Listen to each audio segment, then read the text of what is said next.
أعوذ بالله من الشيطان الرجيم بسم الله الرحمن الرحيم الحمد لله رب العالمين والصلاة والسلام على أشرف الأنبياء والمرسلين وخاتم النبيين مولانا مقتدانا وهادينا وسيدنا أبي القاسم محمد اللهم صل على محمد وآل محمد وعلى أهل بيته الطيبين الطاهرين المعصومين الغر الميامين الذين أذهب الله عنهم الرجس إلى البيت وطهرهم تطهيرا اللهم صل على محمد وآل محمد أما بعد فقد قال الله الحكيم في كتابه الكريم وهو أصدق الصادقين وقوله الحق بسم الله الرحمن الرحيم تلك حدود الله فلا تعتدوها ومن يتعدى حدود الله فأولئك هم الظالمون اللهم صل على محمد وآل محمد اس آیہ کریمہ کے ذیل میں کل اس بات کی طرف توجہ دلائی گئی تھی کہ اگر انسان زندگی میں ایک لمحے کے لیے اپنی طرف متوجہ ہو جائے، اپنے اعمال کی طرف، اپنی سوچ کی طرف، تو دنیا میں بڑی بڑی نفرتیں، بڑی بڑی جنگیں، بڑی بڑی خرابیاں دنیا میں بہت آسانی سے ختم ہو جائیں گی اگر انسان تھوڑی دیر کے لیے اپنی طرف توجہ کرے، اپنے اعمال کی طرف توجہ کرے اور اپنے عقیدے میں غور کرے کہ اس نے عقیدہ عقل کی روشنی میں بنایا ہے کہ جہالت کی روشنی میں بنایا ہے۔ عقیدہ عقل کی روشنی میں بنتا ہے تو ایمان بنتا ہے، جہالت کی روشنی میں بنتا ہے تو بت بنتا ہے۔ جہالت کی روشنی میں اگر عقیدہ بنتا ہے تو بت بنتا ہے۔ اس اعتبار سے اب یہ دیکھنا پڑے گا، کچھ بت وہ ہیں جو مرائی ہوتے ہیں اور کچھ بت وہ ہوتے ہیں جو غیر مرائی ہوتے ہیں۔ مرائی یعنی دکھائی دینے والے اور غیر مرائی نہ دکھائی دینے والے۔ ان بتوں کا توڑنا، ان مجسموں کا توڑنا جو مرائی ہے یعنی دکھائی دینے والے ہیں ان کا بہت آسان ہے، کمال ہے ان بتوں کا توڑنا جو دکھائی نہیں دیتے اور بہت مضبوط ہے۔ یعنی جتنا ہم نے خیالات کو ان میں الجھا لیا وہ مجسمے اتنے مضبوط ہوتے چلے جائیں گے، جتنا ہم نے خیالات کو اس میں الجھا دیا وہ مجسمے اس سے کہیں زیادہ مضبوط ہوتے چلے جائیں گے۔ مثلا مثال کے طور پر خدا عزیز ہے کہ بیٹا عزیز ہے، یہیں پر انسان کو فیصلہ کرنا پڑے گا۔ خدا عزیز ہے کہ بیٹا عزیز ہے؟ دنیا کے اربوں خربوں لوگوں کی نگاہ میں خدا کی کوئی حیثیت نہیں ہے، بیٹا عزیز ہے، جبکہ ہونا کیا چاہیے تھا؟ خدا کو عزیز ہونا چاہیے تھا۔ مگر لوگ خدا کو ناراض کر کے جو ہے بیٹے کو خوش کرنے کی کوشش کرتے ہیں، جبکہ چاہے بیٹا راضی ہو ناراض ہو، بچ جاتا ہے بچ جائے، مر جاتا ہے مر جائے، خدا سے بڑی چیز تو بیٹا نہیں ہو سکتا۔ تو یہ جو بیٹے کی محبت ہے یہ وہ بت ہے جو دکھائی نہیں دے رہا ہے، اور اس بت کو توڑنا ہی سب سے بڑا کمال ہے۔ کیوں خلت کا اعلان کر دیا، کیوں خلیل اللہ کہہ دیا حضرت ابراہیم کو؟ ایک تو بہت دنوں میں اولاد کو دیکھا اور پھر بڑھاپے میں اولاد کو دیکھا، اور جب اولاد جوانی کے نزدیک آئی تو کہہ دیا کہ میں خواب میں دیکھ رہا ہوں جیسے انہیں اپنے ہاتھوں سے ذبح کر رہا ہوں۔ تو جب بیٹے کی محبت سے بھی خلیل خدا جناب ابراہیم نبرد آزما ہوئے، یعنی امتحان میں کامیاب ہوئے، اس کے بعد خدا نے حضرت ابراہیم کو خلیل اللہ، اللہ کا دوست کہا۔ تو کچھ چیزیں وہ ہیں جو دکھائی دیتی ہیں، کچھ چیزیں وہ ہیں جو دکھائی نہیں دیتی۔ ایسے ہی مثلا دولت کی محبت، دنیا کے بڑے بڑے مجسموں کو توڑا جا سکتا ہے، مگر دولت کی محبت جو عقیدے میں زنگ لگاتی ہے، وہ ایک بڑے سے بڑا بھی بت یا مجسمہ زنگ نہیں لگا۔ تو انسان کو تھوڑا سا اپنے اعتبار سے، عقیدے کے اعتبار سے انسان کو اپنی طرف متوجہ ہونا چاہیے، اپنی زندگی کی طرف، اپنے حالات کی طرف، کیا کر رہے ہیں اور کیا کرنا چاہیے۔ اگر تھوڑی دیر کے لیے انسان یہ سوچے کہ ہم کر کیا رہے ہیں اور کرنا کیا چاہیے، تو خدا کی قسم انسان کی زندگی بڑی ہی کامیاب ہو سکتی ہے۔ ایک دن کئی ہزار سالوں سے بہتر ہو سکتا ہے، اور اگر انسان مثلا بے خیالی میں اپنی زندگی کو گزار دیتا ہے تو کئی ہزار سال کی بھی کوئی حیثیت نہیں ہو۔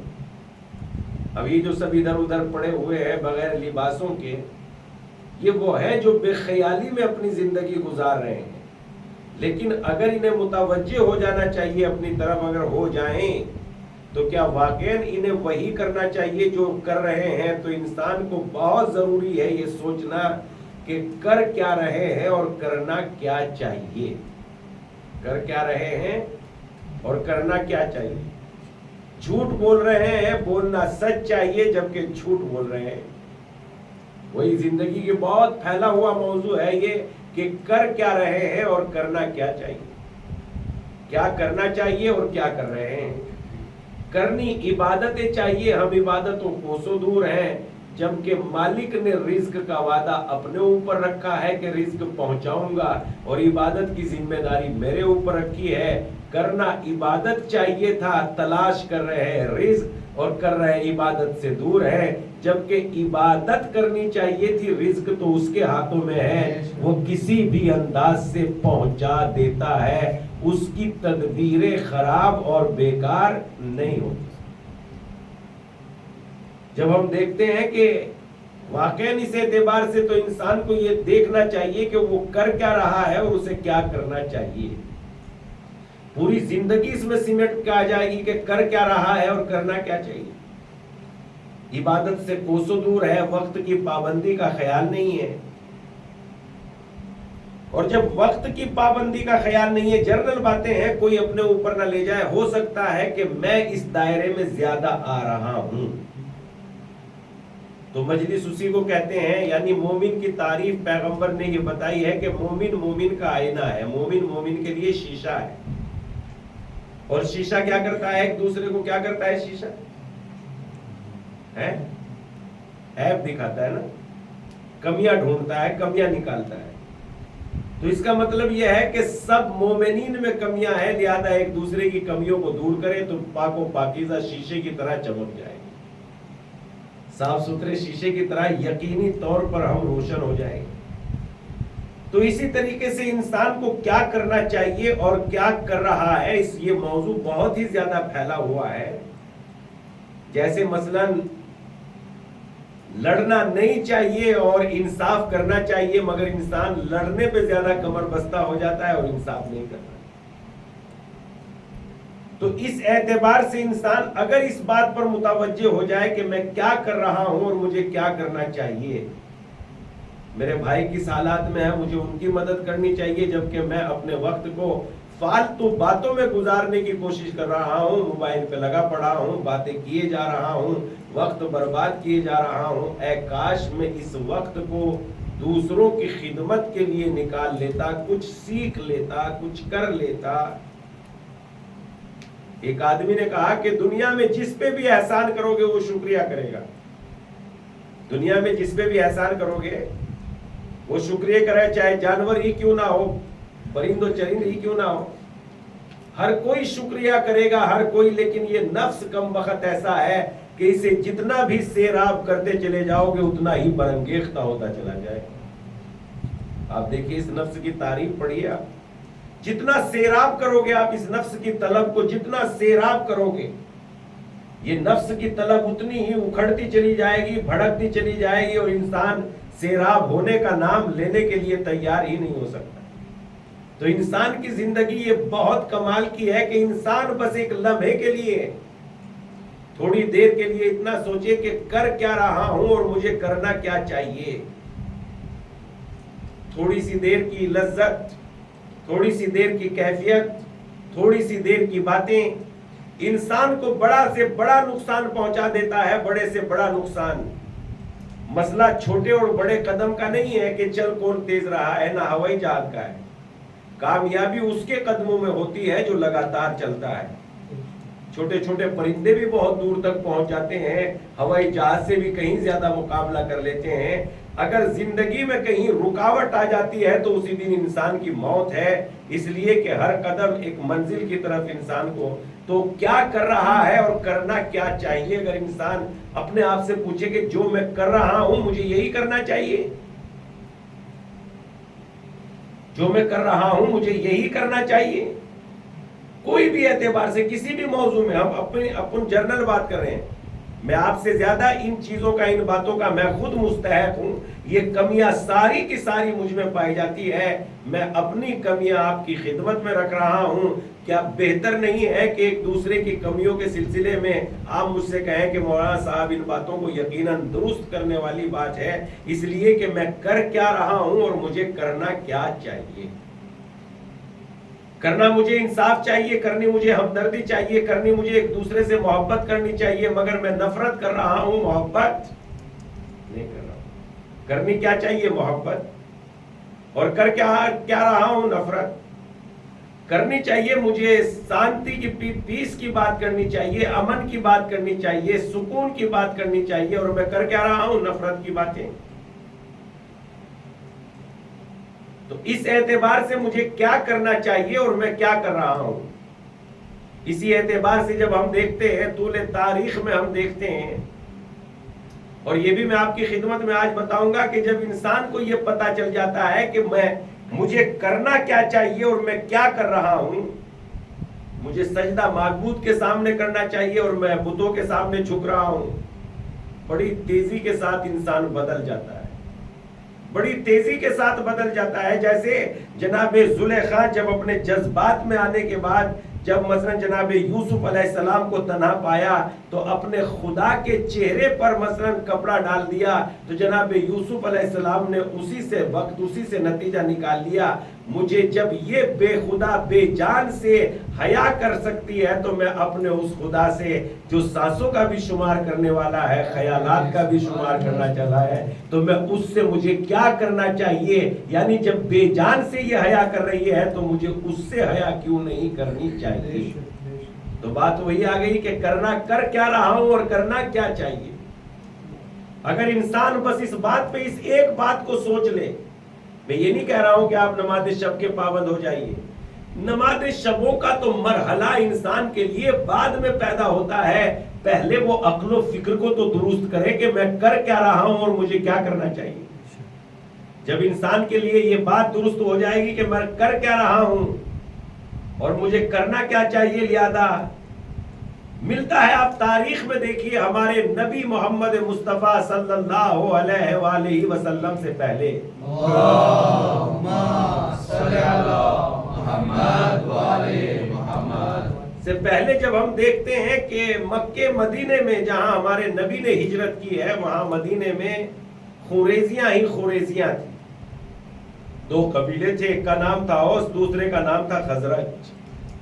یہ دونوں کے دونوں قبیلے جو ہے اس انداز میں آپس میں لڑے ہوئے تھے، کٹے ہوئے تھے، مرے ہوئے تھے کہ جو جس کے آدمی کو جہاں پاتا تھا، جس قبیلے کے، وہ وہاں اسے قتل کر دیتا تھا. ایک قبیلے کا آدمی قتل ہو گیا تو دوسرے قبیلے والے دوسرے قبیلے کی طاق میں رہتے تھے، گھات میں رہتے تھے.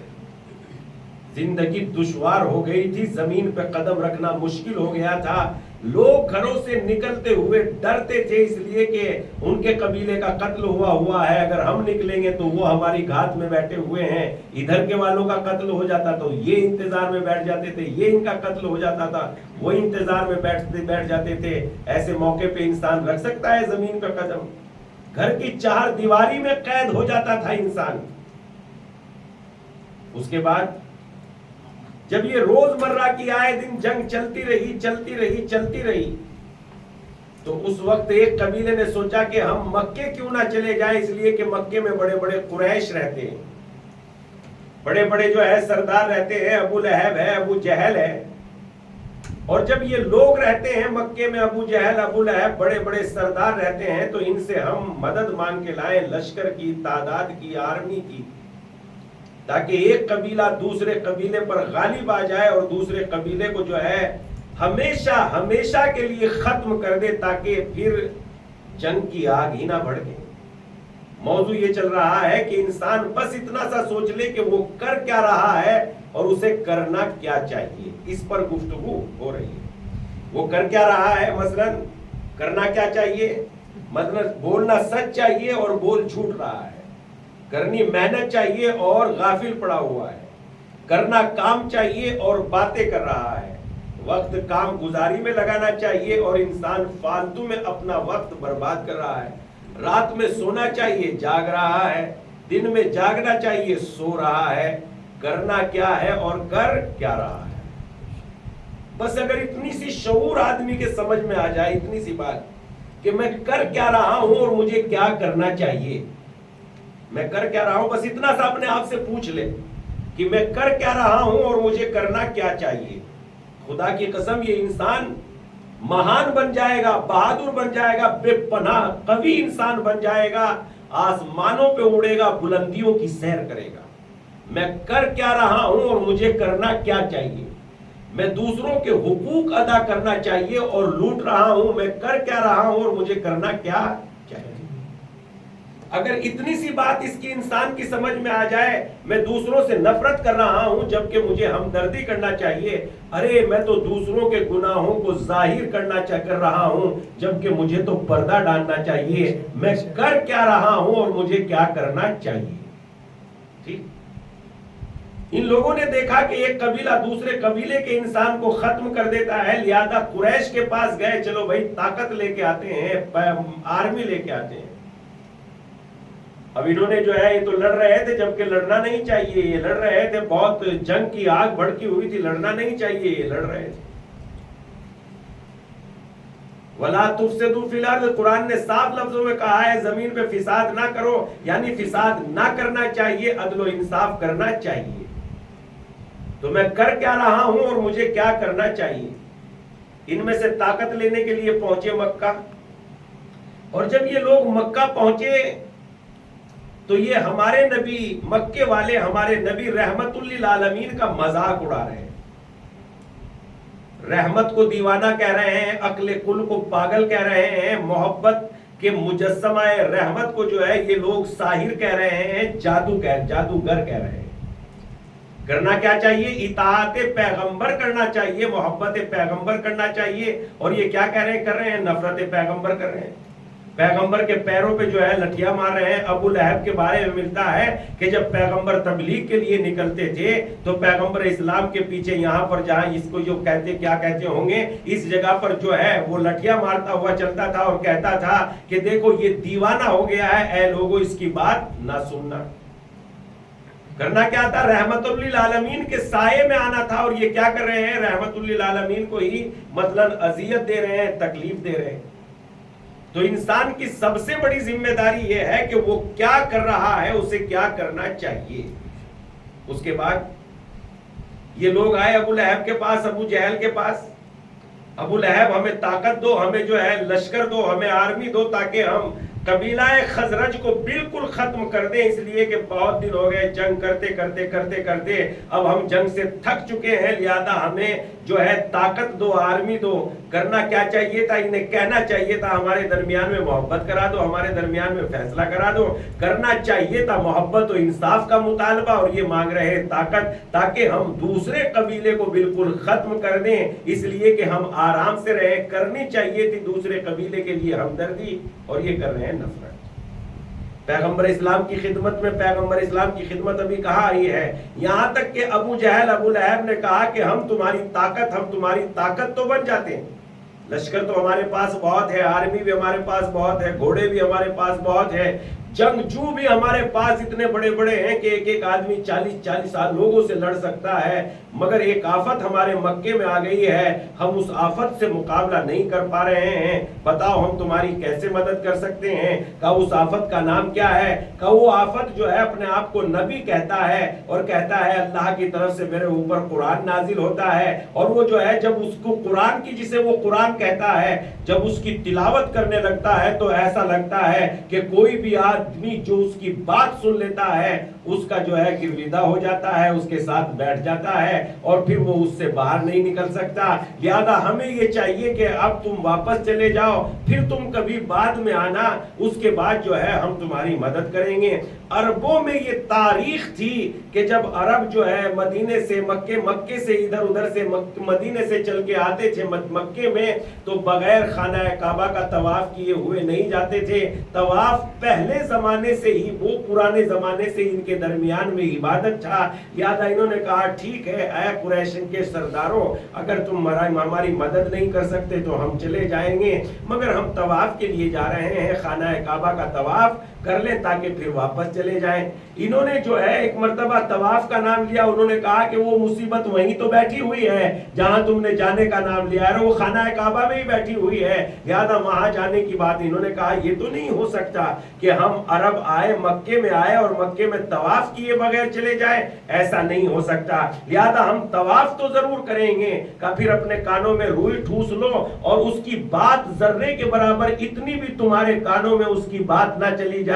یہ طواف کر رہے تھے، نبی کریم جو ہے تلاوت قرآن کر رہے تھے، ایک کی سمجھ میں یہ آیا کہ ہمیں ان کی بات سننا چاہیے یا نہیں سننا چاہیے، دوسرے نے کہا ہم غلط کر رہے ہیں، اس لیے کہ اگر ہم سے مدینے والوں نے یہ پوچھا، یثرب والوں نے یہ پوچھا کہ تم واپس کیوں آ گئے، مدد ملی کہ نہیں ملی، ہم کہیں گے کہ نہیں، ان کے درمیان میں ایک آدمی نے دعویٰ کر دیا کہ وہ نبی ہے، تو اگر وہ مکے والے، وہ یثرب والے ہم سے پوچھیں گے تم نے ان کی باتوں کو سنا ہے، تو ہم کہیں گے نہیں، ہم نے تو باتیں نہیں سنی ہے، تو وہ لوگ ہم سے کہیں گے تم کتنے جاہل ہو، کتنے احمق ہو، نہ اس کی بات سنی ہے نہ اس کا کلام سنا ہے، اور اس کی توہین پہ۔ لہذا ایک کے ذہن میں یہ بات آئی کہ ہمیں اس کی بات سننا چاہیے، جبکہ ہم نہیں سن رہے ہیں۔ بس انہوں نے سب نے ایک دوسرے سے اپنی بات کو شیئر کیا، سب کی سمجھ میں یہ بات آئی نہیں، ہمیں ان کی باتیں سننا چاہیے، رے دیکھو تو صحیح کیا کہہ رہے ہیں۔ جب تک یہ نہیں دیکھیں گے کہ کہہ کیا رہے ہیں تب تک سمجھیں گے کیسے کہ کیا کہا جا رہا ہے۔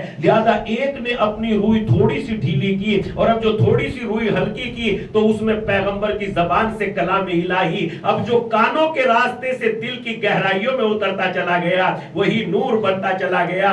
اگر ان کے ذہن میں یہ نہ آتا کہ جو ہم کر رہے ہیں وہ نہیں کرنا ہے، جو ہم نہیں کر رہے ہیں وہی کرنا ہے، تو انسان کی سب سے بڑی کامیابی یہ ہے کہ وہ یہ سوچے میں کر کیا رہا ہوں اور مجھے کرنا کیا چاہیے۔ جیسے ہی ان لوگوں نے سوچا کہ ہم کر کیا رہے ہیں اور ہمیں کرنا کیا چاہیے، ہم ان کی بات نہیں سن رہے ہیں جبکہ ہمیں ان کی بات سننا چاہیے، بس جیسے ہی انہوں نے یہ مثلاً اپنی بات کو توڑا، پیغمبر اسلام کی خدمت میں انہوں نے دور سے سلام کیا اور کہا صباحن مساحن، ہم آپ کو سلام کرتے ہیں۔ پیغمبر نے کہا سلام کا طریقہ یہ نہیں ہے کہ تم صباحن و مساحن کہو، آؤ آؤ میرے پاس، میں تمہیں سلامتی کا پیغام دیتا ہوں، اور کہو جب ایک دوسرے سے ملاقات کرو تو کہو سلام علیکم۔ جیسے ہی انہوں نے یہ جملہ سنا، انہوں نے فوراً کہا جو اندیکھے انجانے کو پہلی فرصت میں سلامتی کا پیغام دے رہا ہے، اس کے پیغام میں رحمت ہی رحمت ہے، برکت ہی برکت ہے۔ ایک صلوات پڑھ دیں محمد و آل محمد پر۔ اللہم صلی علی محمد و آل محمد۔ بھئی آپ نے کسی کو سلام اس کے بے پناہ معنی ہے. اگر لفظ سلام پر ہی بات کی جائے تو شاید 5-6 مجلسیں بہت آسانی سے چلی جائے گی. سلام یعنی انسان کا یہ اقرار کرنا تمہاری عزت، تمہاری آبرو، تمہاری جان، تمہاری مال، ہر کوئی چیز ہم سے محفوظ ہے. ہم نہ تم سے وعدہ خلافی کریں گے. یعنی سلام علیکم کا مطلب کیا ہے؟ نہ ہم تم سے وعدہ خلافی کریں گے، نہ ہم تمہارے مالوں میں خیانت کریں گے، نہ ہم تمہاری عزت و آبرو کو خراب کریں گے، نہ ہم تمہارے گھروں کو برباد کریں گے، بلکہ ہماری زبان سے، ہماری آنکھوں سے، ہمارے قول سے، ہمارے فعل سے، ہمارے عہد سے تم سب محفوظ ہو. یعنی گویا تمہاری جان، مال، عزت و آبرو، سلام علیکم سب محفوظ ہے. اور بدل کے وہ بھی اگر کہتا ہے علیکم السلام تو گویا اس نے بھی اقرار کیا کہ میری طرف سے بھی سلامتی کا پیغام ہے. میری زبان سے بھی تم محفوظ ہو، میری آنکھوں سے بھی محفوظ ہو، امانت میں بھی خیانت نہیں کروں گا. اگر مسلمانوں کے درمیان لفظ سلام علیکم کے معنی اگر تبلیغ کر دیے جاتے اور مسلمانوں کو جو ہے اختلاف میں نہ ڈالا جاتا، اگر سلام ہی کے معنی بتا دیے جاتے، مگر ہمیں تو قرآن کی تعلیم کو چھوڑ کر دوسرے ہی معنوں میں اٹکا دیا گیا. کوئی کہہ رہا السلام علیکم، کوئی کہہ رہا السلام علیکم، کوئی کہہ رہا السلام علیکم. قرآن نے صاف لفظوں میں کہا اذا دخلتم علیکم، جب تم داخل ہو اپنے گھروں میں تو کہو سلام علیکم. یعنی صاف لفظوں میں کہا ہے قرآن مجید نے سلام علیکم. تو اب کچھ بھی نہیں رہ گیا، نہ سلام رہ گیا، نہ کچھ نہیں، بلکہ جو قرآن نے کہا ہے وہی تو لفظ ہے سلام علیکم. تو اس اعتبار سے ہمیں تو اس کی گرامر میں لٹکا دیا گیا ہے. یعنی معنی سے دور ہو گئے، لفظوں سے قریب ہو گئے. جبکہ لفظ ایک وسیلہ ہوتا ہے، معنی حقیقت ہوتی ہے. اسی لیے امیر المومنین نے فرمایا پروردگارا مجھے لفظ سے نکال کر معنی میں داخل کر دے، اور یہ ساری کائنات لفظ ہے، معنی تو تیری ذات ہے. ایک صلوات پڑھ دے محمد و آل محمد پر. اللہم صلی علی محمد و آل محمد. یہ ساری کائنات لفظ ہی تو ہے. یہ گھر ہے، یہ مکان ہے، یہ پنکھا ہے، یہ مائک ہے، یہ چھت ہے، یہ غلام عباس ہے، یہ محمد عباس ہے، یہ عمران ہے، یہ سلمان ہے، یہ فلاں ہے. یہ سب لفظ تو ہی تو ہے.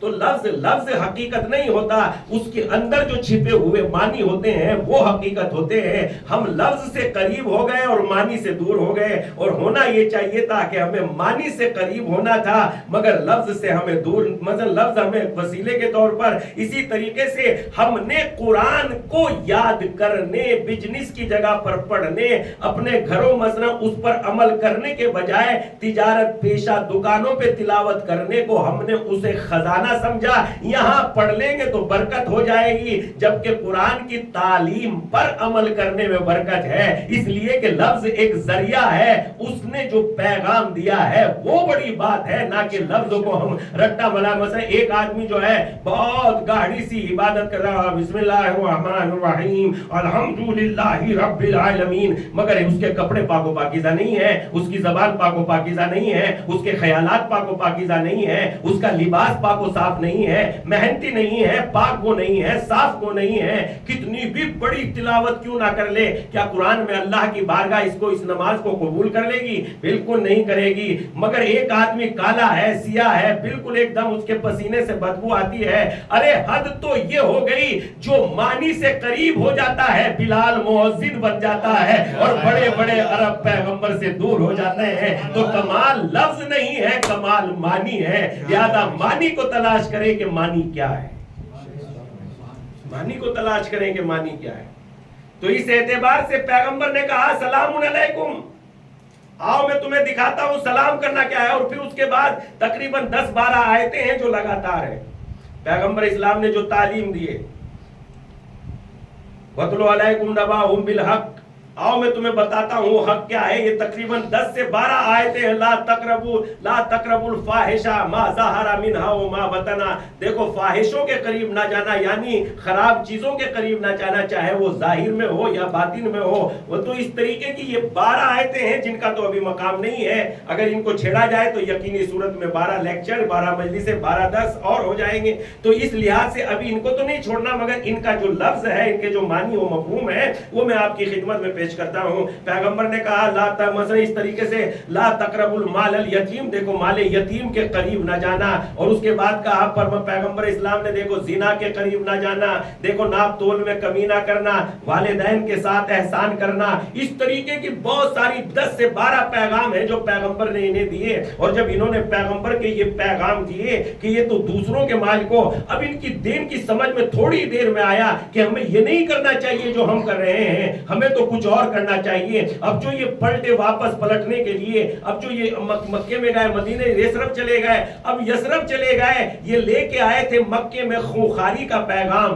اور یہ لے کے گئے ہیں محبت کا پیغام. اور انہوں نے جا کے ایک ماحول پیدا کر دیا. اسی لیے پیغمبر اسلام نے یعنی یہ وجہ سمجھ میں آئی کہ اگر یہ لوگ نہ آتے تو پیغمبر یثرب کی طرف ہجرت نہ کرتے، پھر کہیں اور ہجرت کرتے. اس لیے کہ یہاں کچھ دوست پیدا ہو گئے تھے، کچھ محبت. پھر اس کے بعد یہ دوسری مرتبہ ہے جسے بیعت شجرہ کہا جاتا ہے. انہوں نے بیعت کی پیغمبر اسلام سے. اب انہوں نے کہا کہ ہمارے لیے ایک معلم دے دیجئے تاکہ وہ ہمیں پڑھائے، قرآن کی تعلیم دے. جناب رسالت مآب نے مصعب ابن عمیر کو بھیجا. کل یہیں پہ بات ختم ہو گئی تھی. مصعب ابن عمیر کو بھیجا، مگر چونکہ مصعب ابن عمیر ایک نوجوان انسان تھے، بالکل ایک نوجوان انسان تھے. جناب مصعب ابن عمیر ان کے والد تھے. عمیر ایک مجسمہ پرست تھے، یعنی ان کی سمجھ میں یہ نہیں آیا کہ میں کر کیا رہا ہوں اور مجھے کیا کرنا چاہیے. دیکھیے جب یہ بات سمجھ میں آ جاتی ہے کہ میں کر کیا رہا ہوں، جبکہ ان کو بہت دیر لگ جاتی ہے انسان میں یہ سمجھنے کے لیے کہ میں کر کیا رہا ہوں اور مجھے کیا کرنا چاہیے.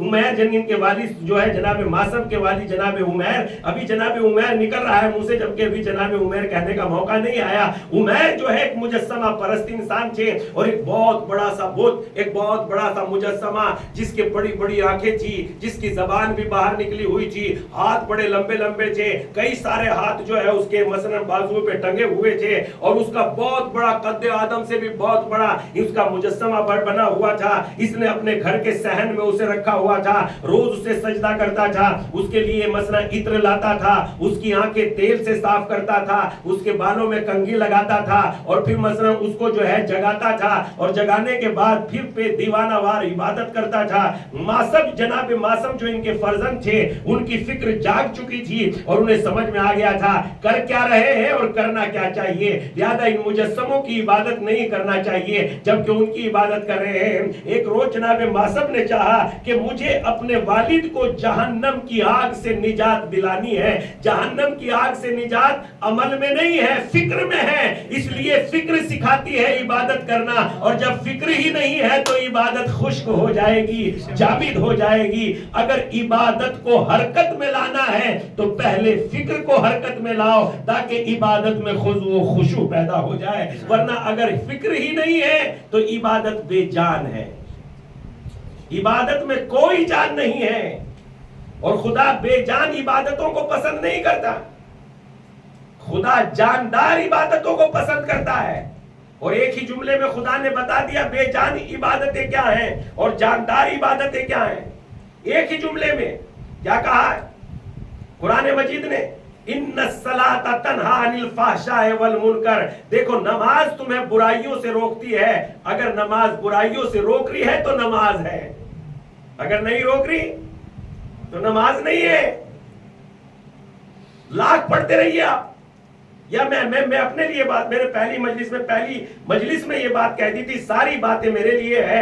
آپ مجھ سے ہزاروں درجہ بہتر ہے، کروڑوں درجہ بہتر ہے، سب باتیں میرے لیے. ٹھیک تو پڑھتے رہیے آپ نماز، یا میں پڑھتا، ہم پڑھتے رہے نماز. تو اس اعتبار سے جب تک فکر نہیں آئے گی تو عبادتوں کا کوئی کمال نہیں ہے. اور جب فکر پیدا ہو جائے گی، اللہ اکبر، ایک سجدہ ہزاروں سجدوں پہ بھاری. بے فکر جو عبادت کر رہا تھا ابلیس، ہزاروں سال کی عبادت اکارت چلی گئی، ایک سجدہ فکر کا کر لیتا، عقل کے ساتھ کر لیتا تو وہ سارے کے سارے سجدے بھی آباد ہو جاتے. تو بے سجدے بے فکر کی عبادت کمال کی نہیں ہے. کمال ہے عبادت میں فکر پایا جائے، اور وہ یہی ہے کہ میں کر کیا رہا ہوں، مجھے کیا کرنا چاہیے. پھر اس کے بعد یہ آگے بڑھ گئے. جناب ماسب نے چاہا کہ میں اپنے والد کو بھی جہنم کی آگ سے نجات دلاؤں، مگر ہمت کیسے پڑے؟ کہ والد سے جا کے یہ کہہ دے کہ آپ رونگ ہے، آپ غلط ہے. اچھا رونگ یا غلط بھی کہہ دے آدمی، اتنی تو ہمت رکھتا ہے، لیکن اس کے بعد تنبیہ تو نہیں کر سکتا، تلواروں سے مقابلہ تو نہیں کر سکتا، لٹھوں سے مقابلہ تو نہیں کر سکتا. چاہے وہ جیسا بھی ہے باپ ہے، اس کا احترام ہر صورت میں واجب ہے. کوئی صورت ایسی نہیں ہے جس میں اس کا احترام واجب نہیں ہے. ہر صورت میں اس کا احترام واجب ہے، وہ والد ہے. اس اعتبار سے جو ہے جناب مصعب نے چاہا کہ ان کی فکر کو بدل دیں، ان کے شعور کو بدل دیں. دیکھیے جب تک انسان یہ نہیں سوچتا کہ میں کر کیا رہا ہوں اور مجھے کیا کرنا چاہیے، بڑے رتبوں تک نہیں پہنچ سکتا. رتبہ تبھی انسان کو ملتا ہے جب وہ یہ سوچ لیتا ہے میں کر کیا رہا ہوں اور مجھے کیا کرنا چاہیے، تبھی انسان کو رتبہ ملتا ہے. حضرت حور کی مثال بار بار آتی ہے. حضرت حور یزید کے لشکر میں کھڑے ہوئے تھے، اپنے آپ سے پوچھنے لگے میں کر کیا رہا ہوں اور مجھے کیا کرنا چاہیے. بات سمجھ میں آ گئی، میں کر رہا ہوں یزید کی پیروی اور مجھے کرنا چاہیے حسین کی پیروی. چھوڑ کے چل دیے تو حسین ابن علی کے قدموں میں حر تو حر بن گئے. تو یہی چیز انسان کو بڑا بناتی ہے، میں کر کیا رہا ہوں، مجھے کرنا کیا چاہیے. یہی چیز انسان کو سب سے بڑا یہی بنا. جناب مصعب نے سوچا کہ اپنے والد کی فکر کو بدلے، شعور کو بدلو. اور جب شعور کو بدلے تو کیا کریں؟ اپنے دوستوں سے کہا میری مدد کر سکتے ہو؟ کہا بولیے کیا مدد کرنا ہے؟ کہا رات کو ہمارے گھر چلنا ہے. کہا جو تمہارے ابا نے سونا چھپا کے رکھا ہے کیا اسے ڈھونڈ کے لانا ہے؟ ہنس کے کہا، مذاق کر کے کہا. کہا نہیں بات ایسی نہیں ہے، کچھ کرنا ہے لہذا وہی بتائیں گے کہ کیا کرنا ہے، مگر تم راضی ہو کہ رات کے اندھیرے میں، رات کے سناٹے میں میرے گھر چلے. یہ بھی خود بھی نہیں جاتے تھے چونکہ ان کے والد نے انہیں نکال دیا تھا. اسلام قبول کرنے کے بعد جناب مصعب کو نکال دیا گیا تھا، یہ اکیلے تھے. رات میں گئے اپنے دوستوں کو لے کے اور اس بڑے سے قد آور مجسمے کو اٹھایا اور اٹھانے کے بعد کوڑا کرکٹ کی جگہ پر جا کے ڈال دیا.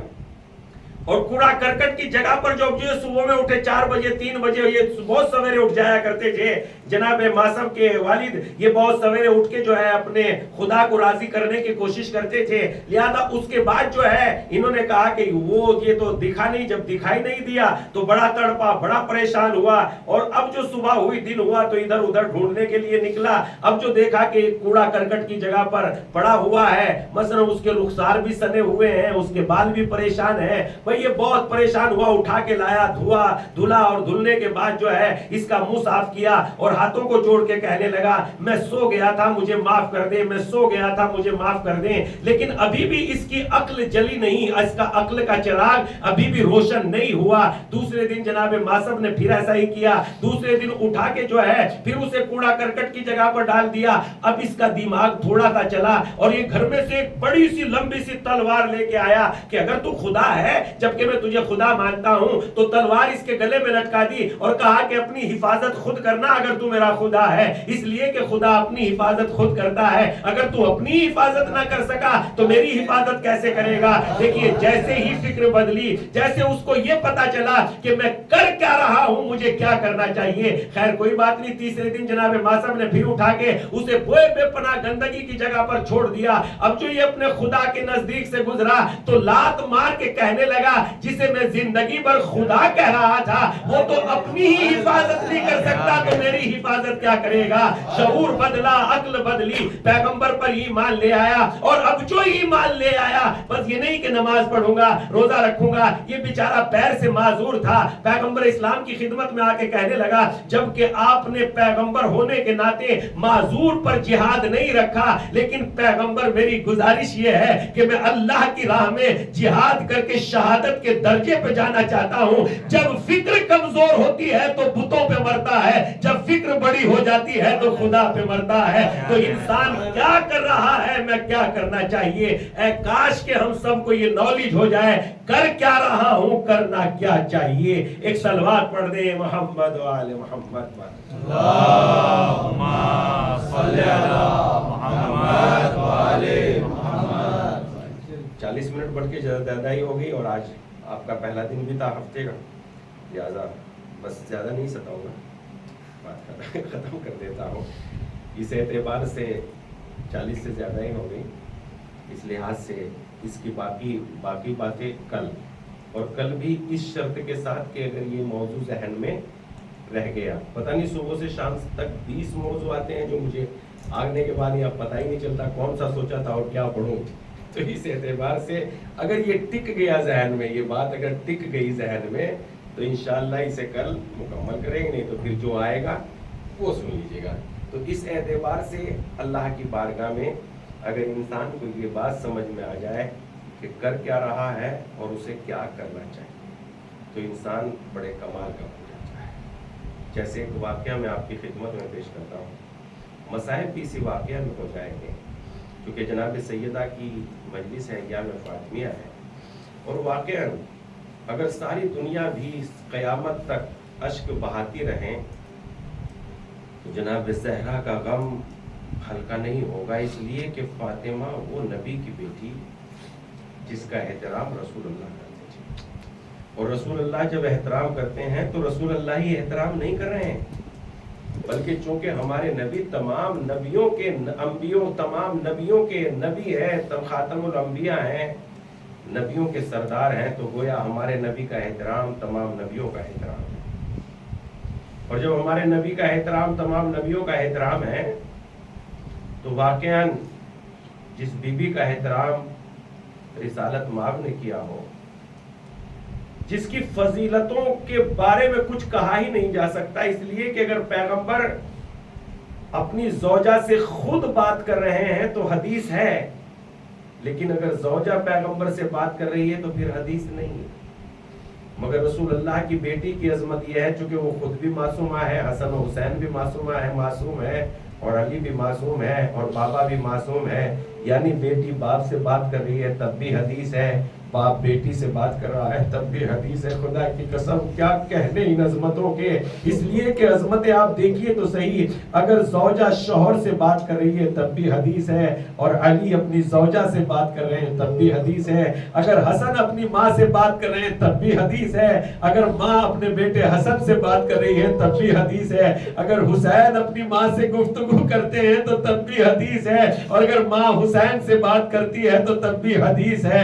ارے کتنی عظمت والی بی بی ہے، لیکن اللہ اکبر ان کو بھی شہید کر دیا گیا، ان کے پہلو پر دروازہ گرا دیا گیا، ان کے بیٹوں کو زہر دیا گیا، ان کی بیٹیوں کو رسن بستہ کیا گیا. جب کربلا کی طرف یہ قافلہ جا رہا تھا جو کربلا کے میدان میں جا کے انہیں قیامت خیز قربانیاں پیش کرنی ہے، کہتے ہیں کہ راستے میں جناب وہب کلبی کی والدہ اور ان کی زوجہ راستے میں ملی، اور یہ 3 آدمی تھے یعنی عیسائیت سے تعلق رکھتے تھے. مرتبہ ماں نے دور سے دیکھا ایک قافلہ چلا جا رہا ہے اور اپنے آپ میں خیال کرتی جاتی ہے کہ یہ قافلہ شاید تجارت کے لیے جا رہا ہے، مگر دیکھا اس کے ساتھ تو چھوٹے چھوٹے بچے بھی ہیں، اور غور سے دیکھا کہ اس کے ساتھ تو عورتیں بھی ہیں. خود کہنے لگی نہیں یہ قافلہ میدان جنگ کی طرف جا رہا ہے. مرتبہ کہنے لگی اگر یہ میدان جنگ کی طرف جا رہا ہے تو کوئی اپنی عورتوں کو میدان جنگ میں لے کے نہیں جاتا. اور پھر کہنے لگی ہاں یہ قافلہ تجارت کے لیے جا رہا ہے.